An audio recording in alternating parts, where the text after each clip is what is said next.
খালেদ মাহমুদ সুজন বাংলাদেশ ক্রিকেটে অতি আলোচিত আর সমালোচিত এক ব্যক্তিত্ব।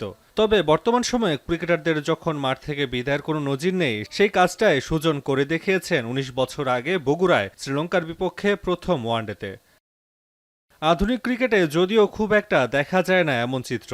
সবশেষ মুশফিকুর রহিমের পর বুধবার মাহমুদুল্লাহ রিয়াদের আন্তর্জাতিক ক্রিকেটকে বিদায় জানানো। সবকিছু ঘটেছে সামাজিক যোগাযোগ মাধ্যমে এক পোস্টের মাধ্যমে। এমন ঘটনা কেমন বার্তা দেয়, কি বলছেন সাবেক বোর্ড পরিচালক? যখন একটা ছেলেকে ক্যাপ পরানো হয়, মাঠেই পরানো হয়, ঠিক না? যে তার যখন ডেবু হয়, তো খেলাটা ছাড়ার সময় যদি এই মাঠ থেকে বিদায় হয়, তো সেটা আমার মনে হয় যে আরও জিনিসটা আরও প্রেজেন্টেবল হয় আসলে, সত্যি কথা বলতে গেলে। বোর্ড কীভাবে বুঝবে যে আপনি মেন্টালি কী চিন্তা করেন? আমার মনের কথা তো বোর্ড বলতে পারবে না। তো একটা প্লেয়ার যখন নিজেকে রেডি করবে যে না, আমার টাইম, আমাকে রিটায়ারমেন্টে যেতে হবে, তখন একটা ভালো, আমি মনে করি সেটা হোম সিরিজে হওয়া উচিত, দেশের মাটি থেকে রিটায়ারমেন্ট করা উচিত। সামাজিক যোগাযোগ মাধ্যমে বিভিন্ন ধরনের নেতিবাচক মন্তব্য দেশের ক্রিকেটে বেশ বড় একটা প্রভাব ফেলে।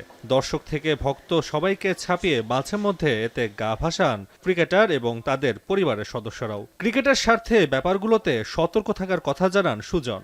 Social media was very something very active, যারা মানুষজন খুব অনেক সময় যেটা হয়, আপনি ক্রিটিসাইজ করবেন, অবশ্যই করবেন। আমার মনে হয় সেটা আরেকটু জেনে করলে মনে হয় ভালো হয়। আমার মনে হয় যে এটা যারা করেন সম্পূর্ণ অশিক্ষিত মানুষজনই করেন যারা। যদি আমরা সত্যি বাংলাদেশ ক্রিকেটের ফ্যান হই, আমরা বাংলাদেশ ক্রিকেটকে উপরের দিকে দিতে চাই, তাহলে আমার মনে হয় এইসব ব্যক্তিগত আক্রোশগুলো থেকে বন্ধ করতে হবে আমার মনে হয়।